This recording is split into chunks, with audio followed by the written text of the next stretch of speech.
Okay, so I'm going to get back to the palace. So this is the low poly CG palace that I used to paint over to create the concept art. I'm just going to create an array of spotlights and instance them around the palace. Giving them instance allows me to change one and have all the other ones change as well. So for example, if I change the lighting intensity or color of one of these guys, then the entire light dome or the lighting array will also change. This allows me to mimic a nice ambient light. So there we have a little bit of ambient light.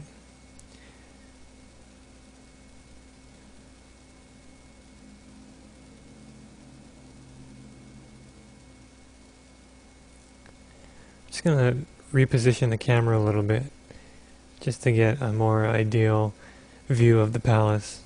I felt we were a little bit too low. For the amount that we see the lake in the concept painting, it makes a little more sense to see the palace like this.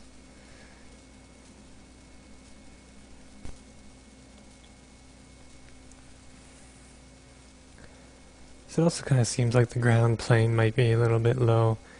If we raise it up, it'll chop off some of that lower part of the palace. There we go. And that colonnade on the right will appear a little more accurate, as it a little closer to what it looked like in the concept art.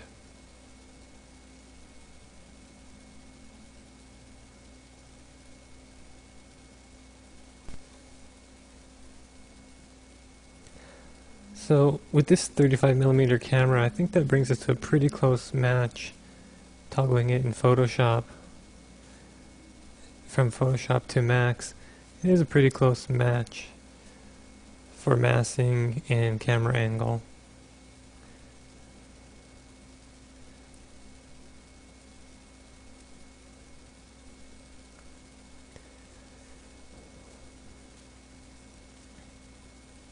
Now, because of the way this model was created, it was low poly, and then I basically went and attached many of the members, like all the wall members. I put them together as an edit mesh, just for ease of use. Sometimes it's easier to push and pull things around when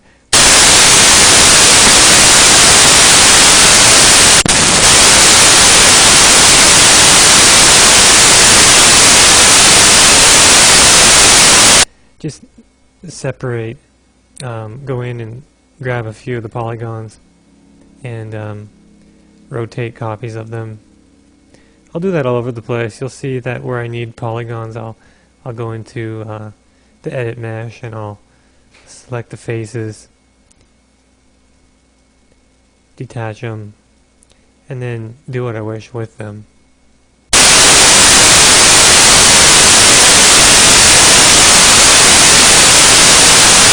I'll just move them around, scale them up. There's no point in creating every single tower from scratch, so I'll just take what we have there for now and move it around. Later on I'll put some differences both in the model and in the painting. But for now I'll just take a copy of them and move them around, try and get a nice picturesque view, something interesting. Basically right here I just want to get some more elements up near the top, just so it's a little more complicated. I don't want the lines of the top of the palace to be too plain. I want to have a kind of spired look without creating spires. Just have these towers kind of protruding up, breaking some of the horizontal lines of the domes and of the pitched roofs. Alright, I'm just going to keep copying some objects in here and try and fill out the model a little bit more. I'm hoping that the more geometry we add in there, the more massing we add in there, then the more complex it'll look, and hopefully it'll look a little more real as a result. Later on I'll get into detailing each of these big cylindrical bodies with the windows and columns and all that, and that'll help too. But for now, I just want to get the massing in the right place.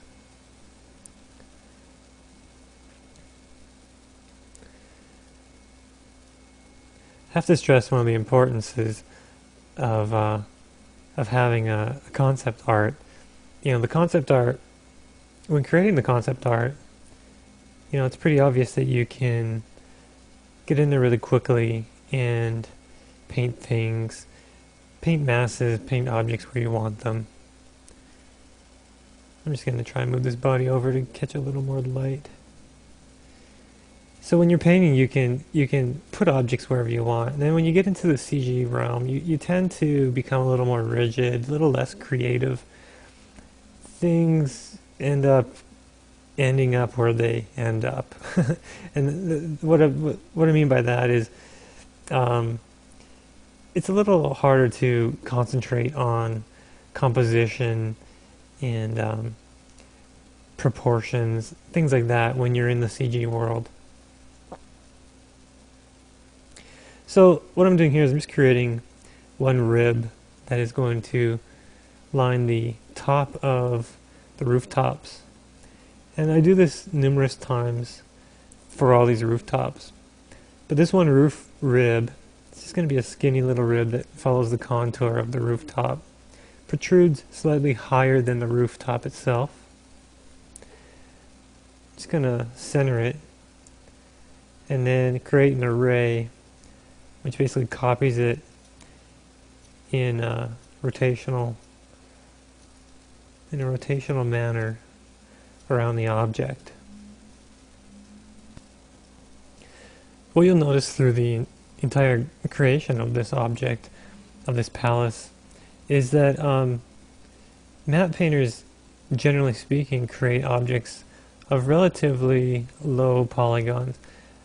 Probably not as low as video game artists per se, but definitely lower than other CG artists and technical directors and what have you.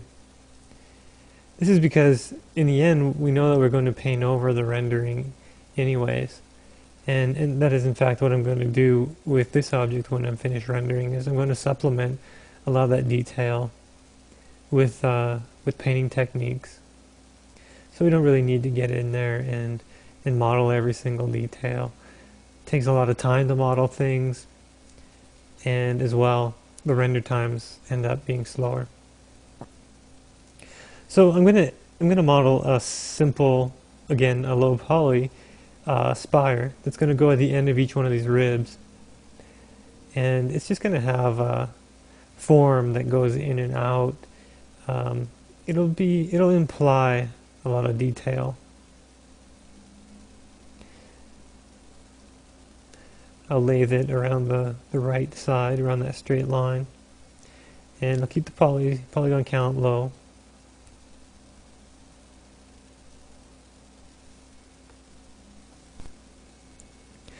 Because an object like this is so far away from the camera, and we are going to copy so many of them in the scene, it is important to keep the polygon counts low.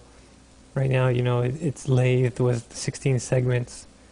That is 16 around, lowered down to 12.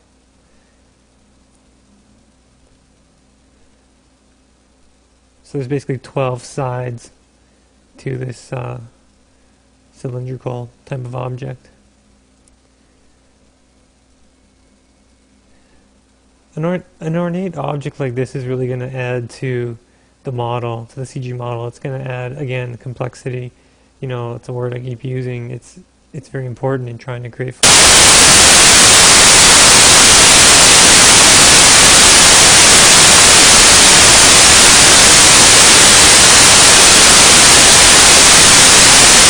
type of palace, type of architecture.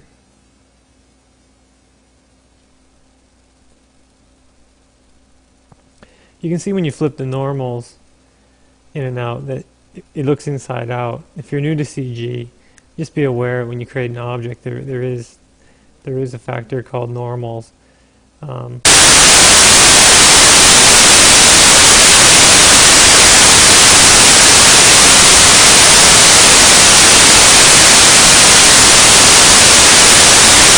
it's always changeable. If you start off by modeling it the wrong way, you can do as I did there, just flip the normals and no longer looks inside out. So because they're all instanced, again, I can lower or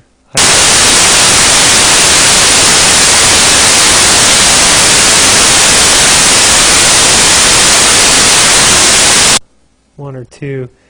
It was just too high by default. We didn't need all those polygons at the very tips of these spires. The very tips of these spires and the whole scope of the painting is a few pixels. There's no point in having 36 or 40 polygons on the tip of every single one of these spires, especially when the spires are copied numerous times, dozens of times throughout the entire matte painting. Alright, so I have a bay. A bay is, I guess, the architectural term for one unit of architectural elements between two columns. So with this bay, if I create one bay, I can finesse it, make it look nice, change its proportions as one single unit, and then, as I did with the spires, create an array in a rotational manner so that it encompasses the entire cylindrical building. So I'm just going in and tweaking out some of the polygons, making sure they're not too high, not too low, and just prepping it to be copied. And again, we just want to make sure that when we array this, it is set to instance 36, and every 10 degrees, that'll give us 360 degrees. So basically we have 36 copies of that bay.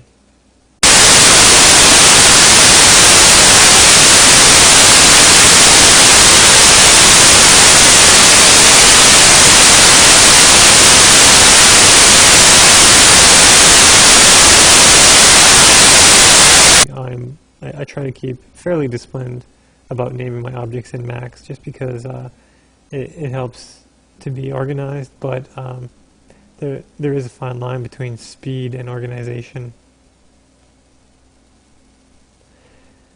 I usually find that when I'm creating multiple objects, multiple copies of an object, it's best to name them.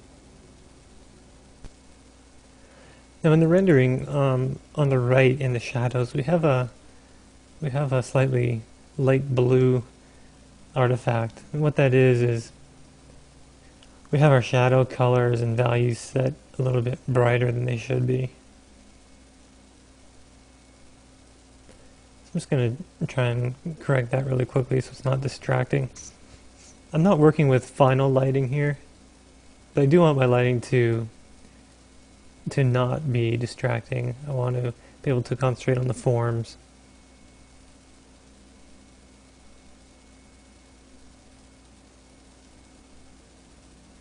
There's the blue highlight or artifact. It's not really highlight. Technically it's a shadow.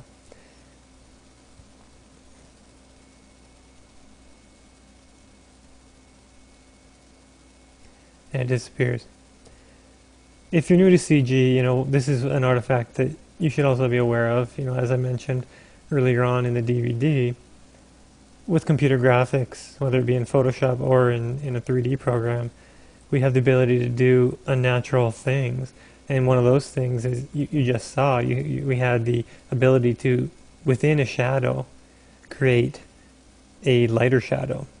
So we had the big dark shadow that looked somewhat correct in the palace, and then we had the lighter blue shadow, which was adding to the rest. That just doesn't happen, well, not to my knowledge, in the real world.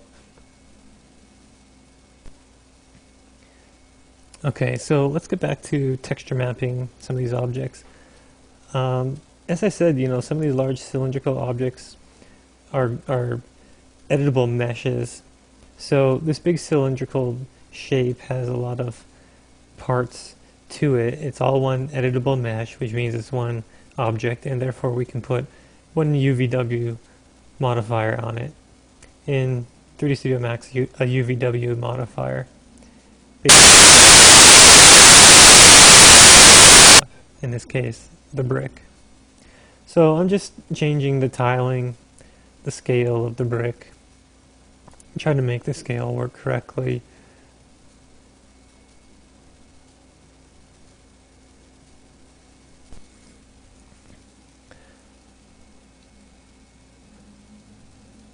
One of the great things about being a matte artist is that you get to wear a lot of hats, especially in the digital age.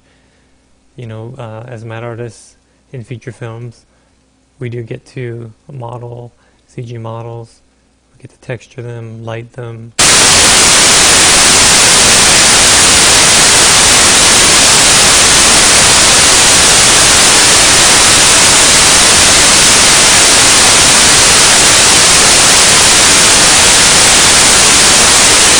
You name it.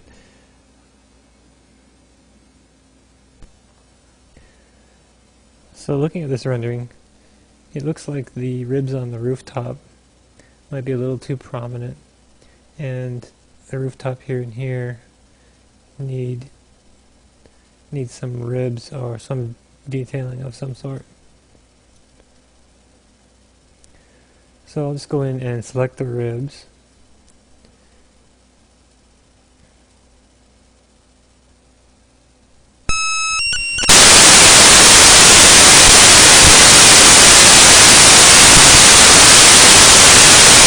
Selection purposes. I'll just slide them down a little bit. That's better.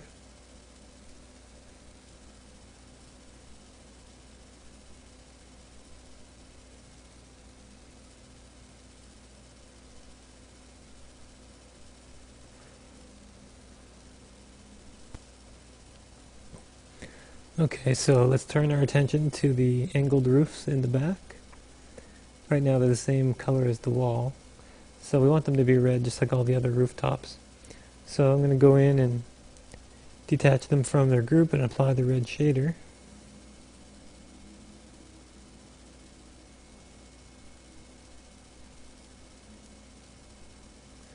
And then we'll go on to finishing up the model of the bay, this bay for the larger cylindrical body in the palace.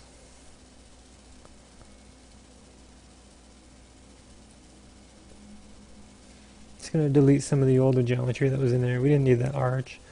That was from leftover geometry from the low res, the low poly model, the one used for the concept art. So I changed my mind. We don't really need that anymore. So we're just going to stick with a bay that's fairly complex looking, and as we did before, when it's arrayed around the big cylinder, we'll have a nice complex looking structure. So I'm just lining this bay up with the exterior perimeter of the cylinder, the lower cylinder. When you're doing this type of thing, test renders are helpful to see how the lighting affects the model. See, as we push the columns in and out, the lighting, the shadows grow or shrink.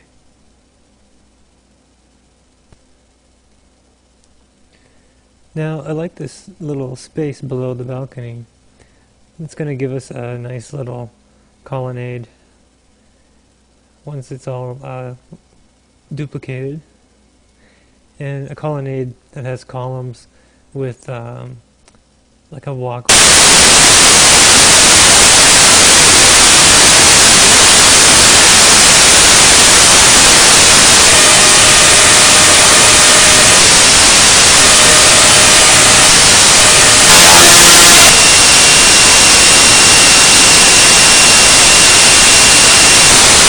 Somewhere in the realm of 10 to 15 feet wide. It's a good thing to add a little bit of depth here and there within the model. I think it adds a lot of realism because you can have a little bit of layering with the columns and the members of the windows, like the mullions or even the handrails. But really, if you have a few areas that are punched in a significant amount instead of a few inches or maybe a few feet, then the model with its lighting can look a lot more convincing. So with the colonnade here, I think that about does it for changing the bay around. So if we just set the pivot point, put it in the center of the cylindrical body, or approximately the center. As you can see, not everything's perfectly lined up, but it's not really necessary at this scale. Keep it instanced every 10 degrees, 36 copies, just like the other base structure we set up. This will take a little bit of time to create the array, just because there is quite a bit of geometry in there. Though it's low poly, when you multiply all that by 36, you get quite a higher number of polys. So now we'll go on to starting to detail one of the towers. So I'm just adding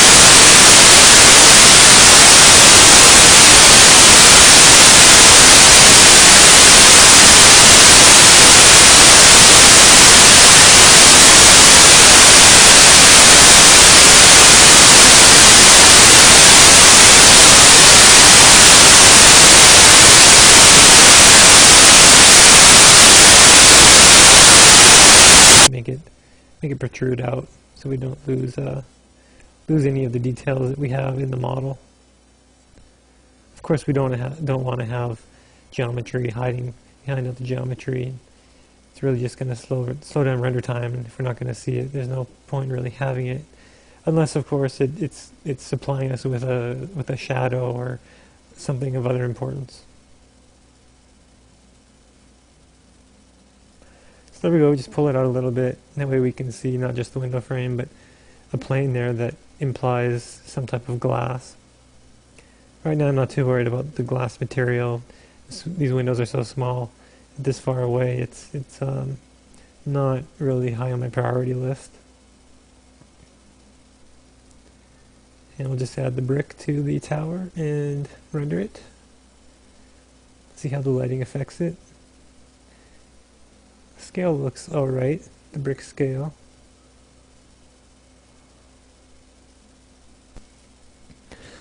Okay, and then we'll go on to the next tower here. Instead of going in and texturing and detailing the other tower, I'm just going to copy over the first tower that we textured and put the red band on, and copy it over, scale it down, basically just replace the old one, rotate it into place, so it's almost identical. Little things like this can save time. There's no point in really texturing this small tower if the ultimate goal is to make it similar or make it the same as the first tower. Now, since it is all textured, we can delete the first tower and go in there and tweak the little guy, the little tower, as much as we want to make it so it's not an exact copy. It's not just a smaller version, but if you want, you can grab the lower portions of the tower, scale it up or down. Little things like that will just make them appear different enough that it doesn't feel like an exact copy. It just simply feels like architecture with a similar style, with a similar vocabulary. So there we go. Scale it down. Scale it up. And there we go. Slightly different. And always just keeping in mind that the models don't necessarily have to be perfect, just because we have the ability to paint over them. So this is what the render looks like. It's getting closer to what we have in the concept art.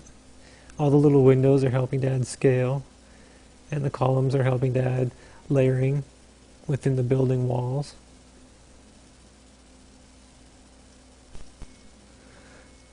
Okay, so I'm just going to tweak the scale of the texture on this tower, try and get it to look a little more appropriate. It's a little bit big. Problem is, when you get too small at this scale, it ends up being evenly distributed noise. So I think what we should do is we'll get into the texture and put larger patches of weathering and dirt on it.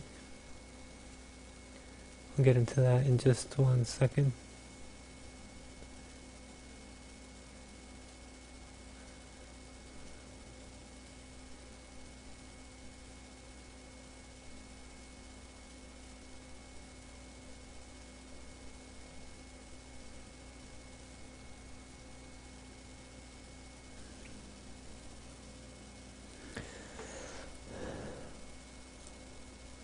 Every once in a while, if you add a darker shader to your objects, it'll show you your trim and material sometimes better than your current shader. So as you could see from that render, some of the trim was nice light beige, kind of popped out a little easier, a little more obvious. So I'll keep that in mind when creating the overall texture. So back in Photoshop, I'm gonna go in and duplicate this brick texture. This brick is just, it just feels a lot more grittier. It's overall, by the end, it should be a nice weathered brick with, but it shouldn't look completely repetitive like it does right now. So I'll show you what I usually do for weathering down large walls of this nature. You can start by getting rid of some of the obvious repetition. Areas like the big section of dirt, just remove that. Scale the entire thing down. This texture map doesn't have to be really large. Again, I'm trying to keep in mind the final resolution of the rendering. We'll make it nice and tall so that these segments, as they wrap around the large cylinders, around the large cylindrical forms, they will they won't have much repetition from top to bottom, but if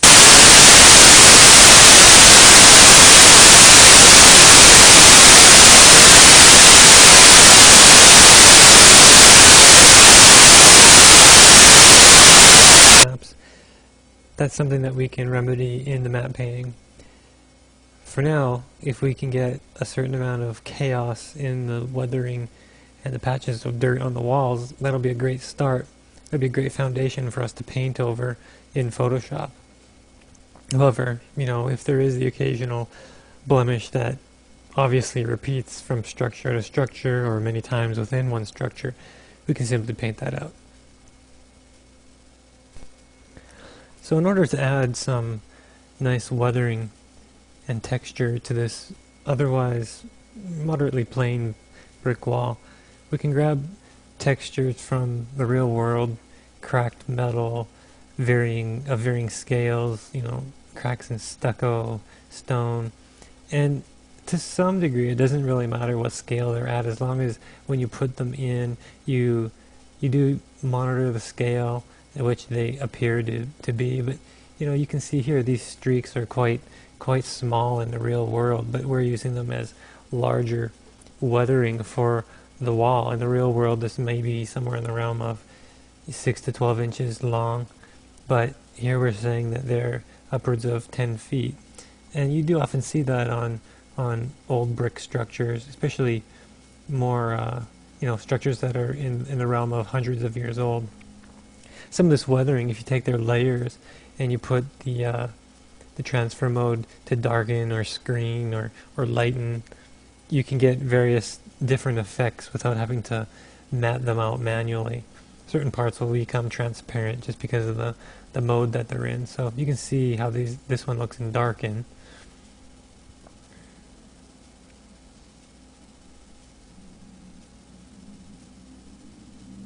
Grab this piece of texture from this photograph, and we have a nice bit of natural weathering at the top of the wall.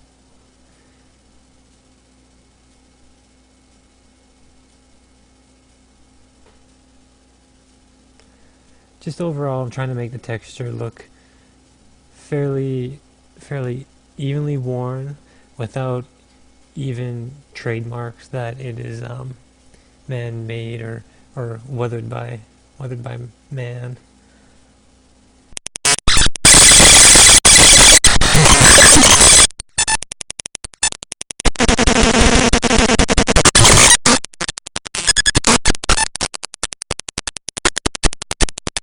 to do is add something that's lighter. There we go. So something that, just a little hint of lighter color bled out of those bricks. I'll add a few bold cracks here and there. Something that, again, when it's rendered, probably won't be noticeable as a crack, but it'll at least break up the repetition of the entire brick wall.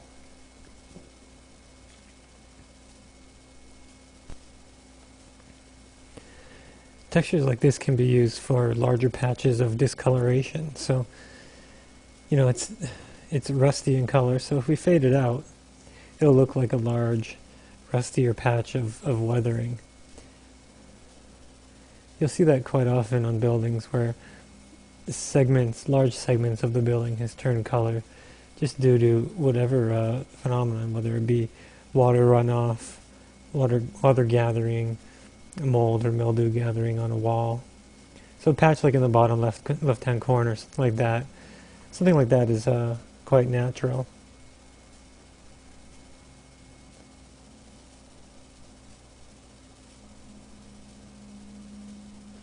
So we'll save out a flattened copy, save it as texture map, and go ahead and load it up into 3D Studio Max. So when we reload this texture, or when we load the texture in, you'll instantly be able to see that the weathering has a large impact on this tower. It immediately starts to look more natural. Patches, especially if we can line the patches of weathering up near the horizontal elements, near the rim, you know, the cornices of the model. It makes a lot of sense because that's typically where water gathers, and then, you know, water leaves its stain. We'll do the same thing all over on these towers. Just trying to get these towers to look a little more patchy.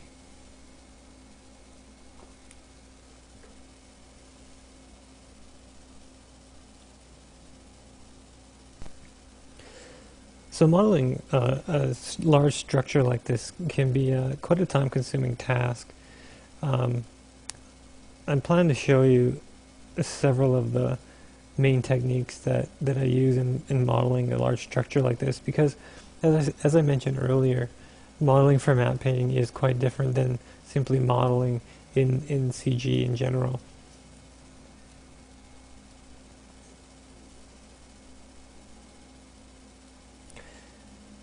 The texture map job that I just did on those few towers, and you can see that in just a few short minutes we can texture several towers, and with relying on our painting skills later on in Photoshop, we can ultimately come to a more photorealistic solution.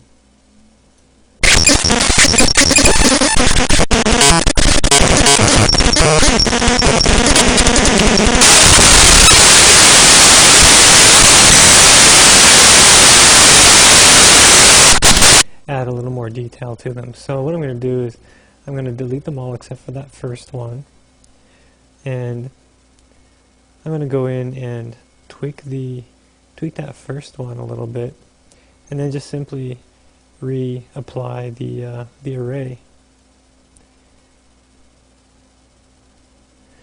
The beauty of the array is that it tends to keep the numbers in memory. So if we arrayed 36 copies of this, and every 10 degrees, those numbers will stay until we change them. So if you want to keep working on a model like this without referring to something like a XREF, you can simply go in and out of the bay, and every time you copy it, it takes a few seconds, you can render it, see how this bay, how your changes on the bay impacts the entire building. If you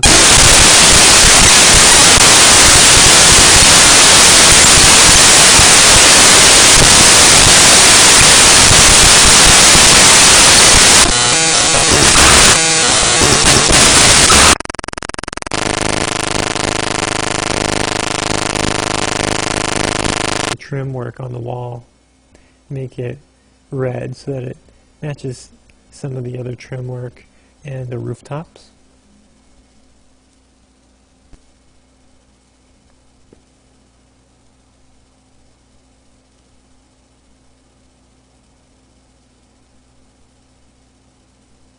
So every time I hit shaded mode, F3 in 3D Studio Max, I'm looking at the proportions of this bay, just like the window proportions, how they relate to the columns.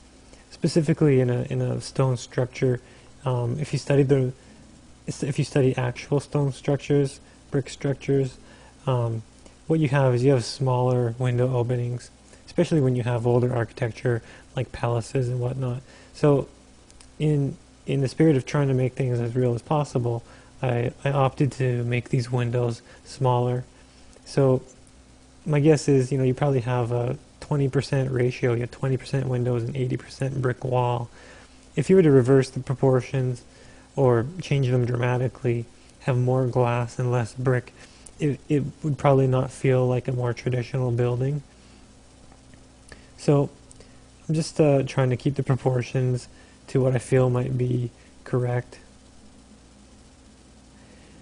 As well, you can see that within the columns themselves, there's not just a simple 90-degree corner, but the columns are layered with two corners.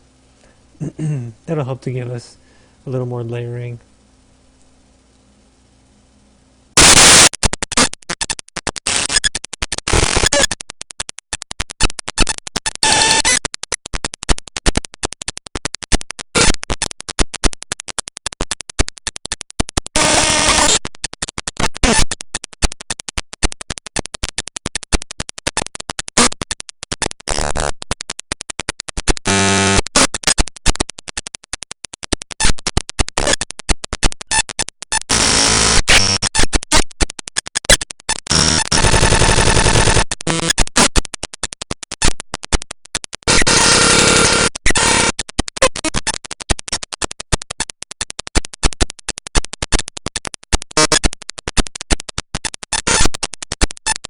Which of these bays I can delete because the camera is simply not going to see them. So if I can manage to delete something like 40% of these bays, it'll render a lot faster. Again, whenever you delete geometry that really is supposed to be there, would be there in the real world, just keep in mind that it's going to affect your shadows. So I know that for a fact that because this cylinder is butted up against another cylinder, we're not going to see any shadow differences with this geometry there, or if it was not. So with the geometry gone, this is what things look like. Of course, the lower portion won't be visible.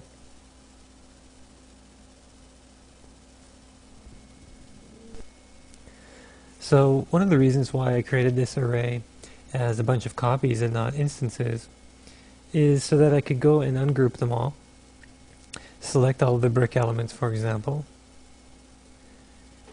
regroup them as brick, and then later on I can apply the weathered brick material that I created in Photoshop.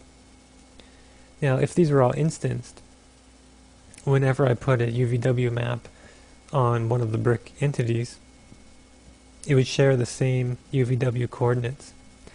Therefore, the texture map would have the same placement on every single brick item. Because I want that entire brick, the weathered brick texture map, to wrap over the entire cylinder, all of these bodies that form the cylinder. If they are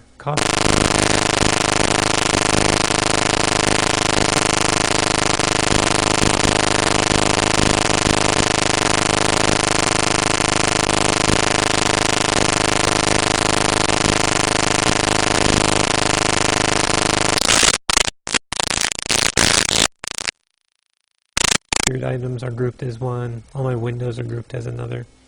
This allows for easy selection and also ease of use when it comes to applying textures. Often what I do is I'll just select an item, in this case the brick group, and hide unselected. That way everything is hidden and the only thing left to see is my brick items, and that way I can attack those as I wish without other pieces of geometry getting in my way. And then when I'm done with it, I can just simply unhide all of the items from the list. Okay, so if I take one of these brick items, I can attach a mesh modifier, use attach list, and add all of these brick models to that list. So every one of these models now becomes a part of that original piece. This allows me to put a UVW mapping modifier on it. It's a little easier to manage this way, as well as, you know, I wanted to have the texture map wrap around everything as one object and not each individual one. That way the weathering ends up looking more realistic.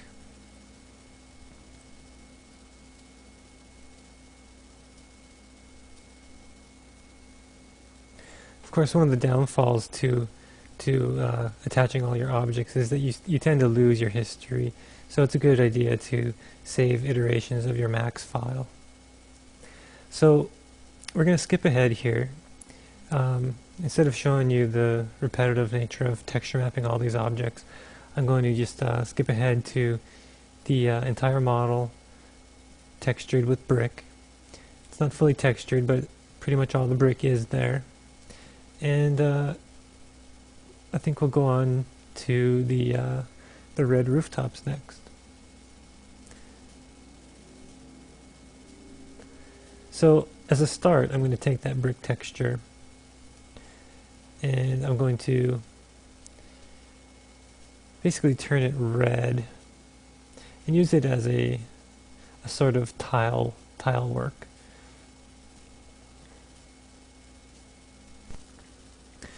So the goal is to have a primarily red surface and have a little bit of that brick showing through. Since I put the brick in the red body, the red layer, below all of the other weathering, we still get the benefit of having all this weathering do some work for us without having to do a whole lot of reworking of the weathered layers. Now of course I'm going to want to add more to it.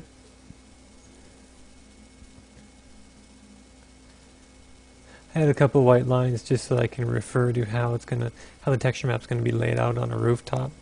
It'll give me a sense of what's going to happen with regard to stretching and scale and orientation.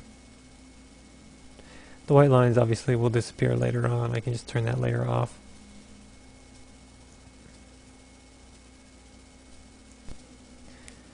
Okay, so I'm going to take this red texture map for the rooftops. I'm going to make it wider. Though the brick map for the walls served us a lot better as a vertical map, it makes more sense to make a horizontal map for the rooftop. This way, if we add details to the far left side or the far right side, ultimately the details will be seen as they wrap around the domes.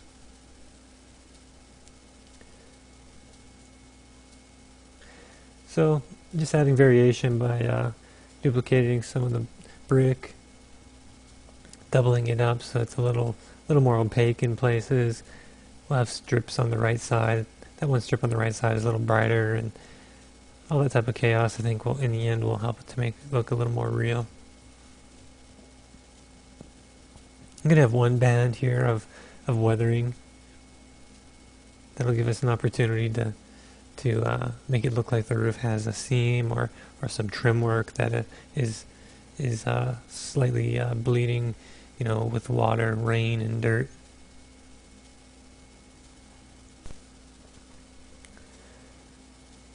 Another good reason to create a texture map that's fairly large like this for a rooftop, or for many rooftops, is simply then you don't need to create more than one texture map.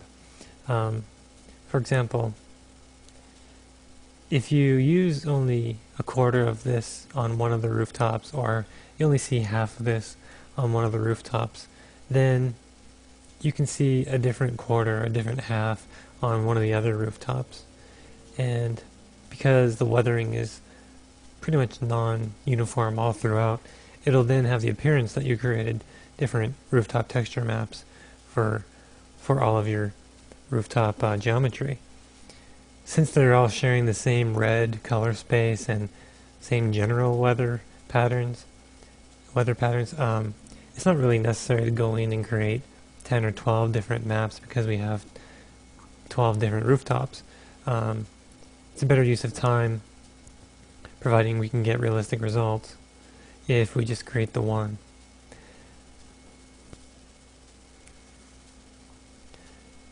And another reason to create texture maps for multiple objects in this manner is for ease of use for changes. Because again, directors and visual effects supervisors, it's their job to make the imagery as good as it can be, and inevitably, in the spirit of high quality and shot uniformity and matching other items in the movie, we need to make edits. So in the event that in a texture map like this we need to scale down the tiles, or what used to be bricks, scale them up or down, make them more or less obvious, we can come into this one Photoshop document and do that. Generally speaking, you're going to want to make that change on all of the rooftops in a shot like this. So all you need to do is come into one PSD, one Photoshop file, and make the change, save it out, and all of your rooftop geometry is ready to go. It'll save you a lot of time. I've been in scenarios before where I've worked with other team members who have preferred to not do it this way. For their own personal preference, they like to create individual texture maps for individual geometry. And when it comes time to make changes, especially at crunch time, when there's not a lot of time to make changes, it can be quite a task to undertake. Now, there is a use for creating multiple texture maps for multiple objects. However, I feel just for this particular matte painting, the rooftops for this palace model, it's really not necessary.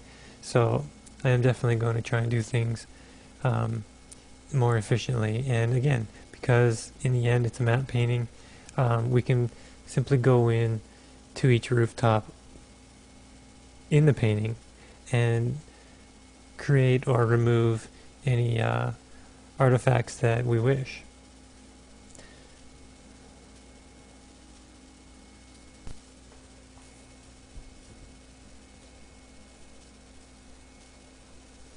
So just a little bit more weathering here, and I think we'll be ready to take a look at how the texture map looks on the geometry.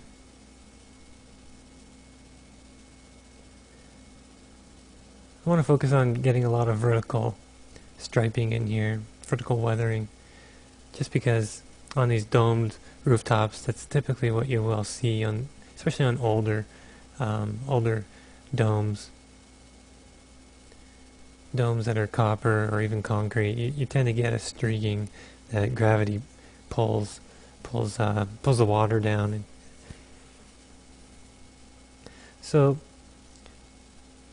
it just doesn't look bold enough. I think what we need to do is we need to up the contrast of some of those tiles. I like that brighter strip facing us right here, but unfortunately it's not really coming across in the render. The OpenGL render, it's nice and bold, but